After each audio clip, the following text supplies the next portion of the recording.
Donald Trump a effectivement appelé Vladimir Poutine. À ce sujet, le maître de la Maison-Blanche a raconté en exclusivité à un journaliste du New York Post aujourd'hui, heure de Kiev, lors d'un vol dans l'avion présidentiel. Trump n'a donné aucun détail concret. Il a seulement dit qu'il cherchait à convenir d'un cessez-le-feu et que, apparemment, Poutine veut que les gens cessent de mourir.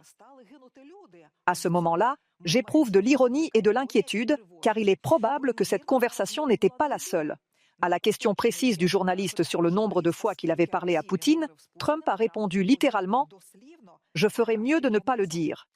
Tu sais, peut-être que cette conversation avec Poutine, ou du moins la dernière d'entre elles, a eu lieu samedi. En effet, vendredi, Trump a dit qu'il pourrait rencontrer le président ukrainien Volodymyr Zelensky la semaine prochaine et qu'il pourrait également parler avec Vladimir Poutine. En vérité, vendredi, il n'a pas encore précisé quand. Eh bien, maintenant, on comprend pourquoi Poutine a changé d'avis si brusquement. Pourtant, la semaine dernière, le dictateur russe a déclaré qu'il ne s'assoirait pas à la table des négociations avec Zelensky et le mercredi, il a changé d'avis de manière inattendue et le porte-parole du Kremlin, Peskov, a déclaré que la partie russe était ouverte aux négociations. Tu sais, ça ressemble à avoir nourri un âne avec des carottes. Ils ont promis une conversation avec Trump, mais nous connaissons Poutine. Eh bien, ces mots de Trump selon lesquels le dictateur russe ne veut pas que des gens meurent, eh bien, c'est complètement absurde. Poutine se fiche des gens, des étrangers comme de ses propres citoyens. Mais la seule chose qui lui importe, c'est la préservation du pouvoir, que Trump peut submerger s'il réalise ses menaces de sanctions infernales. Et Poutine semble l'avoir cru. Car comme on peut le voir dès les premières semaines, Donald Trump n'agit pas de manière stéréotypée et peut faire quelque chose qui faillit abandonner. Rendra-t-il les armes nucléaires aux Ukrainiens ? Eh bien, je pense que cela sort du domaine du fantasme, car l'envoyé spécial de Trump pour l'Ukraine, Keith Kellogg, l'a dit ouvertement et il participera à la conférence de Munich sur la sécurité la semaine prochaine avant de se rendre en Ukraine. Le processus est donc en cours. Les experts ont remarqué un détail intéressant dans l'emploi du temps de Kellogg. La conférence se déroulera du 14 au 16 février et il arrivera en Ukraine le 20. D'accord, un jour pour voyager. La question est de savoir ce que l'envoyé de Trump fera les 2 jours suivants, les 17 et 18 février. De toute évidence, il ne se promènera pas dans les célèbres brasseries de Munich, n'est-ce pas ? Eh bien, peut-être qu'il se promènera ? Question avec qui ? Kellogg ne cache pas qu'il se rend à Munich, entre autres, pour convenir d'une position commune avec les Européens, ce qui est en fait une très bonne chose, car Poutine s'opposait à ce que l'Europe participe aux négociations. En outre, en théorie, M. Kellogg pourrait rencontrer certains représentants russes ces jours-ci. N'oublions pas qu'il est également l'envoyé spécial de Trump pour la Russie.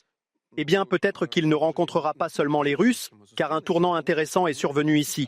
La Chine a exprimé son désir de rejoindre les initiatives de paix des États-Unis. Pékin est-il prêt à abandonner son vassal russe et en échange de quoi ? Que sait-on donc de cette conversation téléphonique entre Trump et Poutine et que faut-il attendre de Munich ? Voici les dernières nouvelles importantes sur le sujet des négociations de paix potentielles dans le reportage de Pavlo Vassiliov. Ils peuvent se rencontrer dans quelques jours. Je rencontrerai peut-être Zelensky la semaine prochaine. De quoi Trump et Poutine ont-ils parlé au téléphone ? Quel est le stade de préparation des entretiens ? Nous allons passer à la configuration de la réunion de ces 4 parties. Avec quoi Kellogg va-t-il à Kiev et quel est le plan de paix de Trump ? Il me semble que Trump n'a pas encore décidé d'un substitut spécifique à ce plan.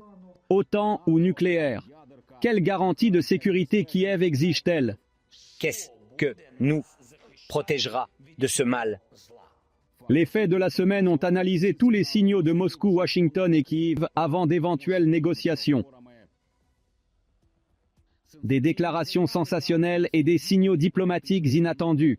Une semaine de plus de la présidence de Trump a ajouté de nouvelles couleurs au sujet de la fin de la guerre en Ukraine.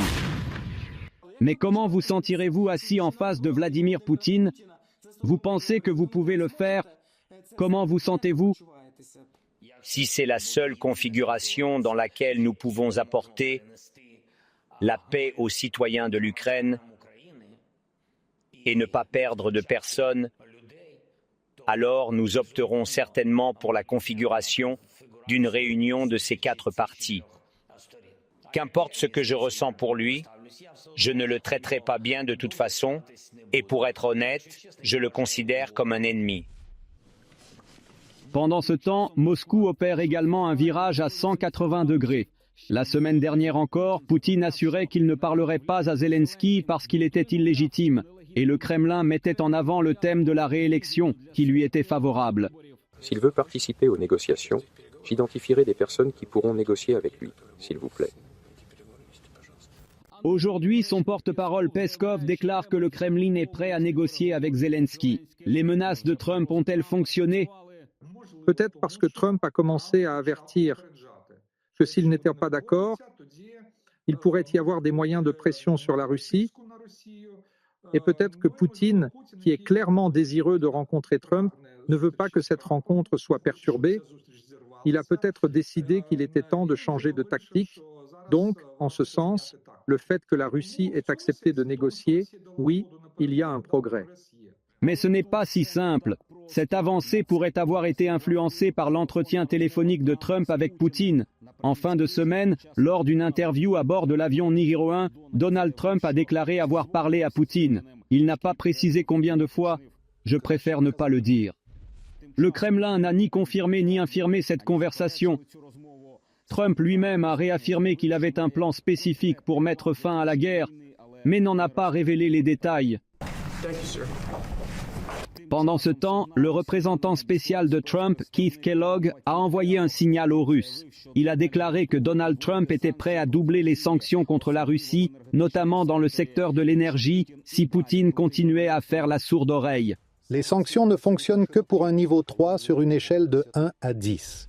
Entre-temps, Trump parle d'une rencontre personnelle avec Zelensky et n'exclut pas de rencontrer le chef du Kremlin. Je rencontrerai probablement le président Zelensky la semaine prochaine.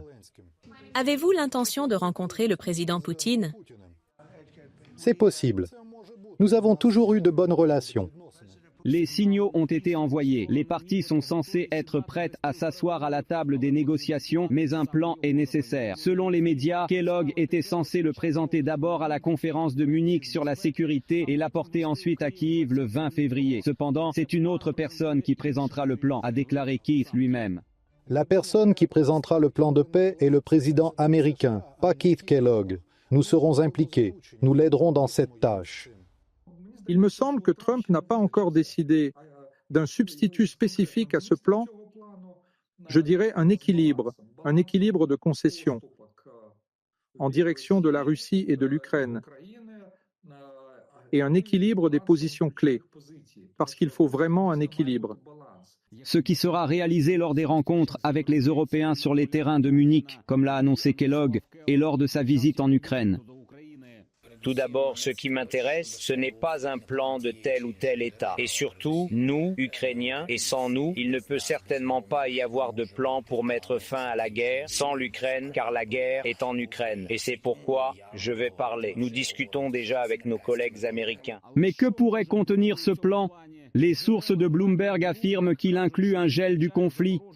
Les territoires temporairement occupés restent en suspens. L'Ukraine reçoit des garanties de sécurité, mais la nature de ces garanties n'est pas précisée. Qu'est-ce que nous protégera de ce mal? Tout ce temps ou tout ce chemin, quel paquet de soutien, quelles roquettes vont-ils nous rendre l'armement nucléaire? Qu'ils nous rendent l'armement nucléaire? Ou vont-ils nous donner un paquet de missiles à longue portée, en quantité suffisante, pour que nous puissions arrêter la Russie?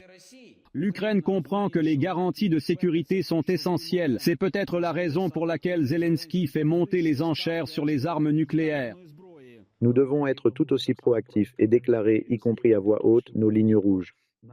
Pas la possibilité de renoncer à une partie de la souveraineté, par exemple. Ne pas refuser délibérément d'être membre d'une quelconque organisation internationale comme l'Union européenne, l'OTAN ou autre. L'entretien avec Piers Morgan est donc essentiellement un message d'1h30 adressé aux partenaires occidentaux ou à l'OTAN et non une seule fois sur place. Alors soit des missiles, soit des armes nucléaires. On peut lire entre les lignes. Le deuxième mémorandum de Budapest ne nous conviendra pas. Pour nous, il est impératif qu'il y ait des garanties de sécurité concrètes, et pas seulement des promesses abstraites comme celle du mémorandum de Budapest. Si le plan est approuvé, des négociations suivront, mais qui s'assiera à la table?